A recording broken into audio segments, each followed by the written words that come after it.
এখন আমরা একটু আইডিওলজি গুলা বলি, দেন আমাদের প্রত্যেকটা সেগমেন্ট ওয়াইজ আসবে। দেখো যেটা 0 to DMCN কোর্স, এটার আইডিওলজি খুব সিম্পল, মেডিকেলে মুখস্থ করতে হবে। হ্যাঁ, না সেগমেন্ট ওয়াইজ আসবে, ঠিক আছে? আমি আগে বলে নেই যে ওরা কি পাবে আসলে। সে মেডিকেলে মুখস্থ করতে হবে, কিন্তু কথা হলো তুমি কি আজমল স্যার, হাসান স্যারের পুরা 2টা বই এখন মুখস্থ করতে পারছো? 25 ব্যাচ তোমাদের এইচএসসির প্রিপারেশনই এখন ভালো মতো হয় নাই, লেটার অন 2টা বই মুখস্থ করা। সো এই বইটার মুখস্থ সব করা যাবে না। এই বইটার আমরা তোমাকে 20 to 25% এরিয়া মার্ক করে বলে দিব যে ফিজিক্সের এই জায়গাগুলো মুখস্থ করো, কেমিস্ট্রি এই জায়গাগুলো মুখস্থ করো, বায়োলজির এই জায়গাগুলো মুখস্থ করো। মেডিকেল ইজ অল অ্যাবাউট মুখস্থ, এর বাইরে যতটুকু লাগে সেটাও আমাদের এই কোর্স থেকে আমরা বলে দিব। সেইখানে আমরা এরিয়া মার্কিং করে দিব, কারণ মেডিকেল হুবহু কোশ্চেন রিপিট করে না, মেডিকেল এরিয়া রিপিট করে। যে এই ছক থেকে দিছি, এই বৈশিষ্ট্য থেকে দিছি, আগের বার তো 3 নাম্বার বৈশিষ্ট্য দিছি, এবার 5 নাম্বারটা দিব, ঠিক আছে? এবার আসলে ইঞ্জিনিয়ারিং। ইঞ্জিনিয়ারিং এর ক্ষেত্রে দেখো বলা হয় বুয়েটের তুমি যে কোনো একটা হলে যাও, হলে যায় প্রত্যেকটা রুমে রুমে ইন্টারভিউ করো যে ভাইয়া আপনি একটা বইয়ের নাম বলেন যেটা আপনি প্রত্যেকটা ইঞ্জিনিয়ারিং প্রিপারেশন নেওয়া স্টুডেন্টকে পড়তে বলবেন। সে একটা বইয়েরই নাম বলবে, সেটা হলো ইঞ্জিনিয়ারিং কোশ্চেন ব্যাংক।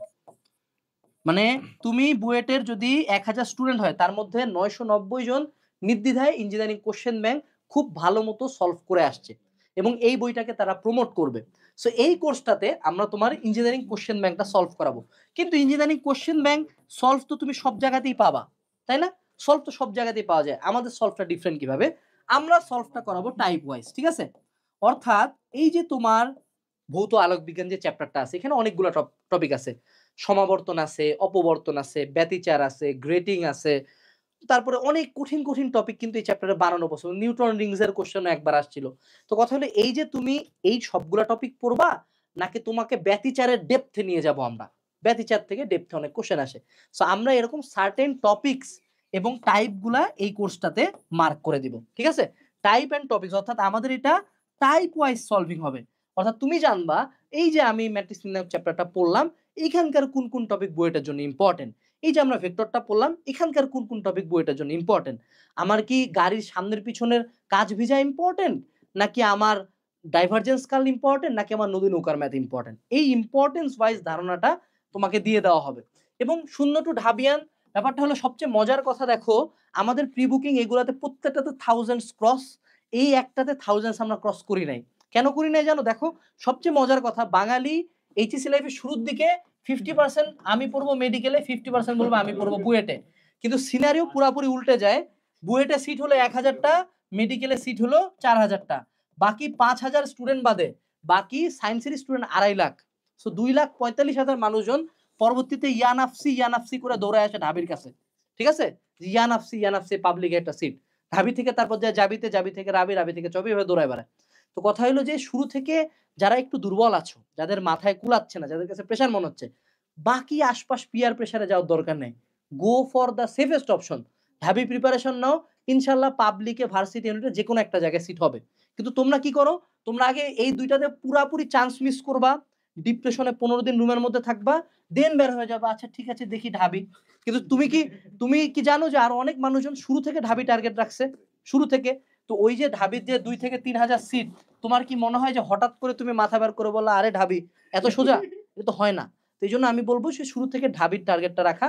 ঢাবির কোশ্চেনটাই এবং ভার্সিটি ইউনিটের কোশ্চেনই সর্বাধিক অ্যানালাইসিস করা যায়। এবং তোমরা যে বলতেছো কোশ্চেন কমন আসে না বা কমন আসছে না, কঠিন আসছে, প্রুফ তো তোমরা দেখবাই, প্রুফ তো ইন্ডিভিজুয়ালি মিলাবা, কারণ তোমরা আমাকে অনেক বেশি ভালোবাসো। গোটা বাংলাদেশের অনলাইনে সবচেয়ে ভালোবাসার টিচার আমি। আমার প্রুফে 1% ভুল থাকলো ইনশাল্লাহ এতদিনে তোমরা আমাকে মানে থাকতে দিতে না নরমালি, এটাও পোস্ট হইতো, ঠিক আছে? সো এইটুকু আমার উপর ফেথ রাখো, যদি ভুল থাকে নিঃসন্দেহে দেখাই দিব, আমরা ঠিক করবো। ওকে, তো এই জায়গায় ভার্সিটি ইউনিটের ক্ষেত্রে আমরা তোমাকে কোন কোন টাইপ ওয়াইজ যে কোশ্চেনগুলা, এগুলো আমরা যেমন সলভ করাবো, যেমন প্রত্যেকটাতে কিন্তু কোশ্চেন ব্যাংক সলভিং থাকবেই, কিন্তু টাইপ ওয়াইজ সলভ করাবো এবং এই শর্টকাটগুলো শিখাই দিব। এবং তুমি জানবা যে তোমার ঢাবি বা যে কোনো ভার্সিটি ভর্তি পরীক্ষায় কোন কোন টাইপ থেকে কোশ্চেন আসবে। এবং আরেকটা পার্ট খুব ইম্পর্টেন্টলি বলে দেই, আমি প্রত্যেককে বলবো যে যদি এটা কিনো তাও এটা কিনো, এটা কিনো তাও এটা কিনো। কেন কিনতে বলতেছি দেখো, এখানে পয়েন্ট টু বি নোটেড হইলো, তোমার এইচএসসি তে কি আসবে বাবারা? এমসিকিউ আসবে। সো এইচএসসি এর এমসিকিউ তো যদি ব্যাকআপ পাইতে চাও, ভার্সিটি ইউনিটের উপরে কোনো অপশন নাই। এখন তার পরবর্তীতেও ইঞ্জিনিয়ারিং যারা কোচিং করবা বা 0 টু বুয়েট এনে আছো, প্রত্যেকের উদ্দেশ্যে জাস্ট একটা হাত জোড় অনুরোধ, ভাই বসে বসে জাস্ট ক্লাসগুলা কইরো না, নিজে সলভ করিও। আমাদের প্রি অ্যাডমিশন প্রোগ্রাম চলবে আগামী 10 to 15 ডেজ ম্যাক্স। এরপরে আমরা সাথে সাথে রিভিশন প্রোগ্রামে যাব।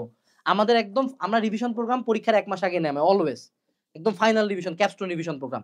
কিন্তু এই 10 থেকে 15 দিন যখনই একটা ক্লাস করবা, নিজে ক্লাস করার পরে কোশ্চেন ব্যাংকটা নিয়ে বসো। নিজে ক্লাস করছো, 2-1টা ম্যাথ করার চেষ্টা করো। জাস্ট ক্লাস দেখিও না। Just don't make this another course in your bucket. অনেক কোর্স তো কিনছো, বাট নিজে ম্যানুয়ালি করিও। আমার টিচার আসে করায় দেওয়া, আর তুমি ধরো একটা ম্যাথ নিয়ে 4 মিনিট ধরে বসে আছো, করতে যে আটকে গেছো, ওটাও বেটার। তুমি তো আটকে গেছো, তাও তো আগাইছো। আর টিচার পুরাপুরি করলো ভেরি নাইস, পরীক্ষার হলো এই যে শেষ, এতে কিন্তু শেষ। তো সেক্ষেত্রে অবশ্যই নিজেকে করতে হবে।